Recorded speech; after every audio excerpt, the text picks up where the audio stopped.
यहाँ पर क्या है कि ये जो अंदर लिखने वाली चीज है ना, ये जो यहाँ पर आंसर्स लिखे हैं, ये तो आपको तभी आ पाएंगे बेटा जब आपने पढ़ा है। हो सकता है कि आपने आंसर बहुत अच्छा लिखा है ना। अब आपने क्या किया कि आपने यहाँ पे क्वेश्चन नंबर 1 के सारे आंसर्स लिख दिए, फिर आपको लगा कि यार क्वेश्चन नंबर 2 तो मैं बाद में अटेम्प्ट करता हूँ, मैं पहले 3 कर दूं। और हैंड राइटिंग एक बड़ी चीज है इसके अंदर। देखो ऐसा कुछ बहुत सुंदर या बहुत खराब हैंड राइटिंग ऐसा नहीं होता, हैंड राइटिंग ऐसी होनी चाहिए कि टीचर को समझ आता है। हेलो एवरीवन, कैसे हो आप सब लोग। तो फाइनली हमने सब पढ़ के खत्म कर दिया है। इतना बड़ा सोशल साइंस, इतने सारे चैप्टर्स हमने हफ्ते के एक एक मैराथन लगाए और उसके अंदर खलास।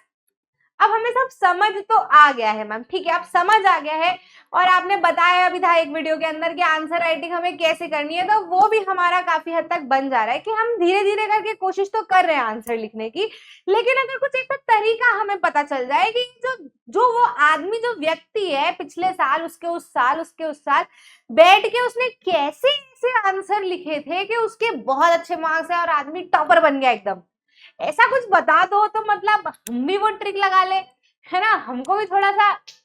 आनंद ला दे हम भी टीचर को कि मतलब इतनी मेहनत कर रहे हैं, तो एक थोड़ा सा ये भी देख ले कि थोड़ी सी इंप्रेशन हमारा कैसे बन जाए टीचर के सामने। ऐसा कुछ बता दो, क्या दिक्कत रहती है वो बता दो। तो चलो उसके बारे में आज हम डिस्कस कर लेते हैं। देखो होता क्या है ना, आप कई बार सब कुछ पढ़कर गए हो, बहुत अच्छे से आपने याद किया है, खूब दिमाग आपने लगाया है, हर कुछ आपको आता है, लेकिन एग्जाम वाले दिन अगर थोड़ा कम भी पढ़ा है लेकिन यहाँ जाकर अच्छा कुछ प्रेजेंटेशन करके आए हो, तो फिर मजे वाली बात है। ठीक है, अब देखो यहाँ पर क्या है कि ये जो अंदर लिखने वाली चीज है ना, ये जो यहाँ पर आंसर्स लिखे हैं, ये तो आपको तभी आ पाएंगे बेटा जब आपने पढ़ा है। लेकिन कई बार ऐसी ऐसी मिस्टेक्स इन आंसर्स के अलावा हमारी हो जाती है कि यहाँ पर तो हम सब कुछ अच्छा लिख कर आते हैं आंसर्स के अंदर, लेकिन कुछ ऐसी चीजें हम मिस कर देते हैं, कुछ ऐसी चीजें हम गड़बड़ कर देते हैं, जिसकी वजह से आधा आधा आधा आधा 2-4 जगह जब हमारा नंबर कटता है तो हम वही 2-3-4 नंबर हम पीछे चले जाते हैं, जो हम चाहते नहीं है। हम कोशिश ये कर रहे हैं कि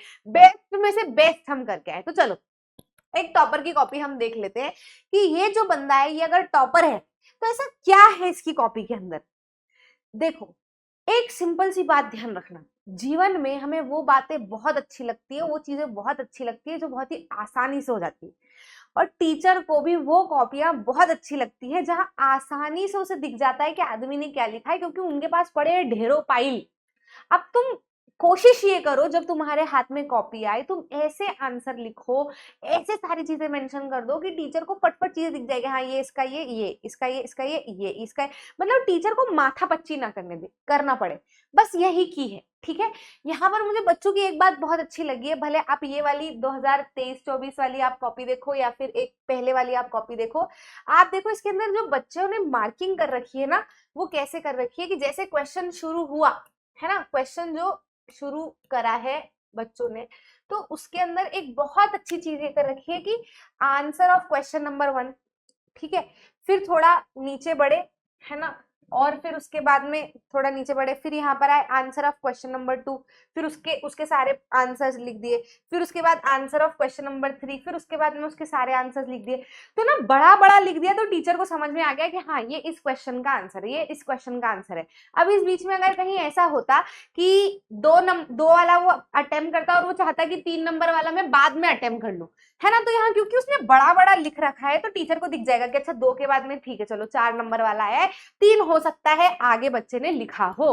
तो जब आप ऐसे बड़ा बड़ा देखो, बीच में बराबर उसने लाइन छोड़ी है, स्पेसिंग एकदम अच्छे से करी, क्लियरली दिख रहा है कि ये तीसरे नंबर के क्वेश्चन का आंसर है, कोई समस्या नहीं है, सब चीज साथ में लिखी है, बीच में उसने लाइनिंग छोड़ी है, घचपच नहीं किया हुआ है ना। तो यहाँ पे क्या है ना बेटा, ये पहले पेज, पहले दूसरे पन्ने पे यहीं पे आपका टीचर का इंप्रेशन बन जाता है।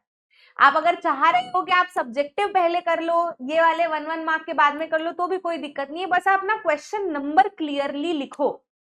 और उस क्वेश्चन नंबर के साथ में, है ना, क्योंकि कई बार क्या होता है, देखो ये क्वेश्चन नंबर लिखना बहुत जरूरी है। हो सकता है कि आपने आंसर बहुत अच्छा लिखा है ना, अब आपने क्या किया कि आपने यहाँ पे क्वेश्चन नंबर 1 के सारे आंसर्स लिख दिए, फिर आपको लगा कि यार क्वेश्चन नंबर 2 तो मैं बाद में अटेम्प्ट करता हूँ, मैं पहले 3 कर दूं, है ना। अब हो सकता है कि आपने यहाँ पर तो 3 वाले के 1 2 3 4 के आंसर लिखे, लेकिन ध्यान, पता नहीं दिमाग चला जाता है इधर उधर, तो क्योंकि 1 के बाद में 2 आता है तो यहाँ पर आपने लिख दिया कि क्वेश्चन नंबर 2 का आंसर, पर अंदर आंसर जो है वो क्वेश्चन नंबर 3 के अटेम्प्ट कर रखे हैं, तो गड़बड़ हो जाएगी, गलत हो जाएगा, ये सब के ऊपर एक क्रॉस लग जाएगा। इसलिए ध्यान रखना, जहां पर भी जो क्वेश्चन अटेम्प्ट कर रहे हो 3-4 बार उसकी चेकिंग कर लेना, लिखते समय भी चेकिंग कर लेना कि हाँ मैं तीसरा नंबर का अटेम्प्ट कर रहा हूं तो नंबर तीसरा डालू, चौथे का कर रहा हूं तो चौथा डालू, अभी पहले छठे का कर रहा हूं तो छठा डालू, इसके पहले चौथा लिखा था तो बीच में 5वां नहीं लेकर आ जाऊं, लिखूं मैं छठा ही क्योंकि मैं छठे का नंबर अटेम्प्ट कर रहा हूं। ये बहुत जरूरी है और ये बहुत बड़ा ब्लंडर है जो हर साल कई सारे बच्चे करके आते हैं, सही आंसर लिख के आते हैं लेकिन क्वेश्चन की नंबरिंग गलत कर देते हैं और नंबर कटवा लेते हैं। अपने पैर पे कुल्हाड़ी मारने वाला काम है कि क्या करूं, सब पढ़ के आया था, सब अच्छा करके आया था, कैसे बिगाड़ू तो ऐसे बिगाड़ लेता हूं। ऐसा काम मत करना, ध्यान रखना बहुत अच्छे से कि जो भी आप क्वेश्चन का अटेम्प्ट कर रहे हो, जो भी आप आंसर आप लिख रहे हो, प्रॉपर उसके क्वेश्चन को नंबर को सही डालो। फिर उसके बाद में जैसे जैसे ये क्वेश्चन नंबर 2 के अंदर 1 2 3 4 5 जो ऑप्शन मतलब रहते हैं ना कि जैसे ट्रू फॉल्स है तो 1 2 3 4 5, वन वर्ड है तो 1 2 3 4 5, फिल इन द ब्लैंक्स है तो 1 2 3 4 5 क्वेश्चन नंबर 2 के अंदर या 3 के अंदर, तो प्रॉपर क्वेश्चन नंबर 2 फिर उसका 1 2 3 4 5 ये ढंग से मेंशन करो। ऐसा नहीं कि ये सिर्फ आंसर लिख दिया, यहाँ पे पहला दूसरा तीसरा लिख दिया और किसका है ये मालूम ही नहीं, गलत हो जाएगा, नंबर कट जाएंगे। प्रॉपर क्वेश्चन की मार्किंग दिखनी चाहिए कि हाँ ये इस क्वेश्चन नंबर के पहले का है, इस क्वेश्चन नंबर के दूसरे का है, इस क्वेश्चन नंबर के तीसरे का है। और उसके अंदर भी आप स्पेस अगर कर दोगे एक के नीचे एक तो और भी बढ़िया रहेगा टीचर को, क्योंकि क्लियरली सब दिख जाएगा। फिर एक और चीज ध्यान रखनी है कि यहाँ पर जो आपके एमसीक्यू है ना, तो एमसीक्यू के अंदर सबसे बड़ी मिस्टेक हम करते हैं कि जैसे क्वेश्चन नंबर 1 का आंसर है सी तो हम खाली सी लिख देंगे, 2 का है ए तो खाली ए लिख देंगे, 3 का है बी खाली बी लिख देंगे, हम आगे के सेंटेंस को नहीं लिखते। ऐसा नहीं करना है, ऑप्शन तो लिखना ही लिखना है, साथ में उसके साथ वाला जो सेंटेंस में आंसर है या फिर वर्ड में आंसर है वो भी आपको लिखना है। उससे दो चीज होती है, एक तो टीचर को भी समझना आसान रहता है, दूसरी चीज ये भी होती है कि कई बार जब हम लिख रहे होते हैं ना तो हमें तो रहता है क्वेश्चन पेपर के अंदर कि हाँ सी सही है, पर दिमाग पता नहीं कहाँ चला जाता है, कई बार सोचते सी है यहाँ लिख ए देते हैं, लेकिन जब पूरा सेंटेंस लिख रहे होंगे तो फिर वहां पे देखेंगे कि अच्छा सेंटेंस क्या, तो अरे यार ए था, मैं तो ए ही सोच रहा था पर सी था, सी सोच रहा था पर यहाँ ए काय को लिख दिया मैंने, सही करता हूँ फटाफट काट के, तो ये गड़बड़ कई बार हो जाती है। हम पेपर में तो सही सोच रहे होते हैं ऑप्शन, लेकिन यहाँ पर गलत लिख कर आ जाते हैं ऑप्शन। जब आप सेंटेंस साथ में पूरा लिखोगे ना तो आपका क्रॉस चेक भी हो जाएगा और टीचर को भी दिख जाएगा कि हाँ बच्चे ने सही लिखा है। ठीक है, तो आप पूरी चीज यहाँ पर लिख कर आओ, सारी कॉपीज में आप देखोगे सब में देखो क्वेश्चन नंबर 2 1 2 3 4, फिर क्वेश्चन नंबर 3, फिर 1 2 3 4, है ना। अब यहाँ पर बहुत सारे बच्चे ऐसा करते हैं कि डबल डबल तिबल तिबल लाइनिंग खींचते हैं, लाइनिंग का काम अपने को पहले नहीं करना है ना। पहले तो आप ये क्लियरली लिखो, फिर जब पेपर खत्म हो जाए तब फिर इनकी अंडरलाइन करने का काम करो। पहले साज सज्जा नहीं करनी, पहले साज सज्जा करने बैठ जाते हैं तो फिर पूरा पेपर छूट जाता है आखिरी में। पहले शांति से पूरा पेपर मार्किंग वार्किंग सब अच्छे से करके शांति से पूरा पेपर दे दो, फिर एंड में आओ चेक करते जाओ कि हाँ ये क्वेश्चन सही लिखा है, नंबर सही डाला है नहीं डाला है, और साथ साथ में अंडरलाइन करते जाओ ताकि थोड़ी सी कॉपी हमारी सुंदर भी हो जाए, है ना। ठीक है, तो ये एक तरीका देखो, प्रॉपर इन्होंने ट्रू ट्रू ट्रू जो भी है प्रॉपर यहाँ क्वेश्चन का नंबर और यहाँ पर भी उस सब क्वेश्चन का नंबर भी यहाँ पर इन्होंने ढंग से डाल रखा है, तो टीचर के तो मजे, धड़ धड़ कॉपी चेक कर देगा वो तो, है ना, प्रॉपर आंसर। और हैंड राइटिंग एक बड़ी चीज है इसके अंदर। ठीक है, हैंड राइटिंग आप देखोगे, देखो ऐसा कुछ बहुत सुंदर या बहुत खराब हैंड राइटिंग ऐसा नहीं होता, हैंड राइटिंग ऐसी होनी चाहिए कि टीचर को समझ आता है। और हैंड राइटिंग ऐसी कब आती है, जब आपने ना जैसे इसके और इन दो शब्दों के बीच की जो स्पेस है, सेम स्पेस इन दो शब्दों के बीच है, सेम स्पेस इन दो शब्दों के बीच है, सेम ही स्पेस इन दो शब्दों के बीच, तो ये स्पेसिंग बहुत जरूरी रहती है। जब ये स्पेसिंग हर शब्द में बराबर है तो मतलब इसमें बराबर है, फिर सेम यहाँ, तो एक पूरा पन्ना जब टीचर को दिखता है ना तो वो हौच पौच नहीं दिखता, वो एक अच्छा पन्ना दिखता है, तो चेक करने में मजा आता है। अब हम क्या कर देते हैं, कभी तो छोटा पास पास लिख देते हैं, कभी एकदम दूर दूर कर देते हैं, फिर कहीं 2 लाइन छोड़ देंगे, कहीं 4 लाइन छोड़ देंगे, कहीं लाइन ही नहीं छोड़ेंगे, ऐसा काम नहीं करना, है ना। अगर ये दिमाग में सोच के चल रहे हो कि 2 क्वेश्चन के बीच में 1 लाइन छोड़ूंगा, तो सब जगह 2 क्वेश्चन के बीच में 1 लाइन ही छोड़ना। ऐसा है कि क्वेश्चन नंबर 23 लिख के फिर पूरा खत्म करके फिर दूसरा उस पे आऊंगा तो 2 लाइन छोड़ूंगा, तो 2 लाइन ही छोड़ना सब जगह पर सेम। ठीक है। तो कॉपी एक अच्छी दिखती है, उससे प्रेजेंटेशन एक कुल मिला के हमारा अच्छा लगता है ना। बाकी तो सब सही है। देखो अब इन्होंने यहाँ पे जैसे एल्यूवियल सॉइल का क्वेश्चन था कि एल्यूवियल सॉइल के कैरेक्टरिस्टिक बताओ, तो कितने अच्छे पॉइंट्स बताए, है ना। मतलब पैराग्राफ लिखते हैं ना तो क्या है, वो छोटा हो जाता है हमारा आंसर, लेकिन जब हम पॉइंट में लिखते हैं, देखो एक पॉइंट लिख दिया, यहाँ स्पेस छोड़ दिया, एक पॉइंट लिख दिया, यहाँ स्पेस, एक पॉइंट लिख दिया, यहाँ स्पेस, तो क्वेश्चन भी बड़ा, आंसर भी बड़ा दिख रहा है ना। और टीचर को भी क्लियर क्लियर कि हाँ भैया ब्राउन, लाइट ब्राउन कलर की है, फिर क्वांटिटी क्ले सिल्ट अच्छा है ना, बहुत सारा मतलब सब चीजें इसके अंदर होती है, पोटाश वगैरह वगैरह, जो उसको याद आ रहा है उसने वो लिख दिया। हालांकि एल्यूवियल सॉइल के बारे में और कुछ है ना, एग्जैक्ट सेम नहीं है एनसीईआरटी के अंदर, लिखा इसने अपनी भाषा में, गलत नहीं लिखा है, लिखा सही है, लेकिन क्योंकि प्रेजेंटेशन अच्छा है, रेलेवेंट आंसर है, इसलिए टीचर कहीं भी नहीं रुका, उसने फट से हाँ ठीक है ये भी होता है ये भी होता है डाल दिया। हालांकि आपको एनसीईआरटी में एल्यूवियल सॉइल का कलर नहीं दिया हुआ है, पर आपके दिमाग में है कि हाँ वहां जो आ रहा है ब्राउन कलर रहता है लिख दिया, तो हाँ होता है ब्राउन कलर, गलत नहीं है, भले नहीं लिखा हुआ, लेकिन तरीके से लिखा है तो टीचर ने भी नंबर दे दिए कि हाँ भाई ठीक है ना। तो बहुत मायने रखता है आपका प्रेजेंटेशन, बस ये है कि गलत नहीं लिखना है, अपने मन से भी लिख रहे हो तो रेलेवेंट लिख कर आओ, ठीक है। तो यही देखो कितने बढ़िया से यहाँ पे इंपॉर्टेंस ऑफ मैन्युफैक्चरिंग तो ढंग से लिख दिया उसने, इंपॉर्टेंस ऑफ मैन्युफैक्चरिंग है ना, हेडिंग डाल दी उसने प्रॉपर, तो टीचर को भी समझ है कि हाँ ये इंपॉर्टेंस बता रहा है, प्रॉपर उसने पॉइंट के अंदर सब चीजें डाली हुई है, वही पॉइंट्स है जैसे हमने हमारे नोट्स के अंदर पॉइंट्स बना रखे हैं हर जगह पर, वही। अब जहां जहां पर क्वेश्चन और में थे, जैसे क्वेश्चन नंबर 11 होगा, इनके दो क्वेश्चन होंगे, एक तो मेन और दूसरा और में ऑप्शन में, तो इसने हर जगह और वाला किया है, मतलब दूसरा वाला किया है, तो वहां पे उसने लिख दिया कि क्वेश्चन नंबर 11 का और वाला, मतलब क्वेश्चन नंबर 11 में जो दो ऑप्शन थे उसमें दूसरा वाला,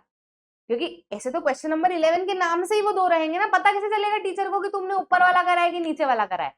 और वो पता करवाना आपको जरूरी है, नहीं तो नंबर कट जाएंगे आपके, है ना। इसलिए लिख कर आओ प्रॉपर कि आप और वाला कर रहे हो, अगर और वाला नहीं कर रहे, उस दो ऑप्शन में से पहले वाला कर रहे हो तो सिर्फ क्वेश्चन नंबर लिख दो, ठीक है। तो ये इन्होंने हर जगह पर लिख रखा है, जहां जहां भी और वाला अटेम्प्ट करा है, तो उसके लिए टीचर को समझना आसान है, फट से उसको नंबर भी झट झट करके मिल जाएंगे, ठीक है। लॉन्ग आंसर भी काफी अच्छे से बड़े बड़े पॉइंट्स बना बना के पैराग्राफ्स के अंदर भी उसने लिखा हुआ है, बढ़िया से आंसर अटेम्प्ट करें, ठीक है। अब उसके बाद में आप चलो इधर, तो मैप पे आ जाते हैं हम इसके अंदर कि मैप कैसे अटेम्प्ट करा हुआ है, ये रहा मैप, है ना। अब देखो ये मैप मिला हुआ है, कॉपी के अंदर लगाया हुआ है, यहाँ पर देखो एकदम छोटे से अच्छी सुंदर से शब्द में लिखा हुआ है, यहाँ पर भी अंदर सुंदर से तापी रिवर भी बना दिया और लिख भी दिया है, काकरापारा भी मार्क भी कर दिया है और लिख भी दिया है, चित्रदुर्ग भी मार्क भी कर दिया है, लिख भी दिया है ना। अलग अलग मैप आते हैं हर बार, ठीक है। तो यहाँ पे ये नहीं सोचना है कि अरे ये तो हमको तो है नहीं, इस बार तो अलग है, ये काफी थोड़े साल पुराना है, ठीक है। तो जो भी उन्होंने लिखा है प्रॉपर गोला बनाया है, उसके ऊपर एरो करके छोटे से शब्दों में सुंदर सी राइटिंग में लिखा है, मतलब मैप भी घचपच नहीं लग रहा, अच्छा दिख रहा है मैप, है। और मैप के अंदर एक और चीज कि जब आप आपको मैप मिलेगा, आपको मैप लेकर नहीं जाना है अपने साथ, पर मैप जो आपको मिलेगा आप उसको कॉपी में लगाओगे तो ध्यान रखना है ढंग से कॉपी में लगाना है, कि गिर ना जाए, प्रॉपर अटके दिखे, है ना। आप चाहो तो मैप के लिए एक और काम ये सब कर सकते हो कि मैप में तो मार्किंग हमने कर ही दी, ठीक है, उसी के साथ, हाँ खैर आपको आइडेंटिफिकेशन का है नहीं तो आपको मार्किंग तो मैप के अंदर ही करनी पड़ेगी। अब जब मैप में लिखो भी ना तो भी मैप के अंदर क्वेश्चन नंबर डाल दो, जो भी क्वेश्चन नंबर आ रहा है, इन्होंने तो नहीं डाला है पर आप डाल देना, जिस भी क्वेश्चन नंबर पे मैप है आप वो क्वेश्चन नंबर डाल देना। और ऐसे भी डाल सकते हो, जैसे इन्होंने तो नहीं डाला हुआ है पर आप डालना जरूर से, कि जैसे मान लो कि आपको 3-4 पॉइंट रहते ना मैप के अंदर, सिक्किम मार्क कर दो, काकरापारा मार्क कर दो, चित्रदुर्ग मार्क कर दो, है ना। तो मान लो चित्रदुर्ग तीसरे पे है तो यहाँ पर 3B ऐसे करके लिख देना, है ना। यहाँ पे ये दूसरे पे तो यहाँ पे भी 2 लिख देना, ये फर्स्ट पे तो यहाँ पर भी 1 लिख देना, ऐसे, है ना। ये साथ साथ में लिख दोगे तो बेटर रहेगा, है ना, टीचर को समझने में भी, एंड सही रहता है, वो मार्किंग कर देना क्वेश्चन नंबर की, है ना। तो ऐसी एक और दूसरी कॉपी भी है, देखो काफी राइटिंग सुंदर है, देखो काटा पीटा भी करा है इन्होंने, कोई दिक्कत नहीं, काटने पीटने में कोई परेशानी नहीं, घबराना मत कि काटे पीटेंगे तो कॉपी गंदी हो जाएगी, अनटिल अनलेस आपने काटा ढंग से है ना, प्रॉपर लाइन से गुद गुद गुद गुद गुद गोदा नहीं करा, है ना, लाइन खींच दिए और अपना आंसर लिख दिया, प्रॉपर स्पेसिंग दे रखी है, यहाँ भी क्वेश्चन ढंग से लिखा है, फिल इन द ब्लैंक्स है तो फिल इन द ब्लैंक्स लिख दिया है, इधर भी ढंग से लिखा है, ट्रू फॉल्स है तो यहाँ पर ट्रू एंड फॉल्स लिख दिया है ना, मैच द कॉलम है तो क्वेश्चन नंबर के साथ में मैच द कॉलम लिख दिया, यहाँ पे प्रॉपर ये बना दिया है ना। मतलब कुल मिला के देखो आपका प्रेजेंटेशन बहुत मायने रखता है, इससे हमने ये समझा एंड आई होप ये बारीकियों का ध्यान आप अपने पेपर के अंदर रखेंगे और एकदम फाड़ के आएंगे। मिलते हैं अगली क्लास में। Bye bye, take care.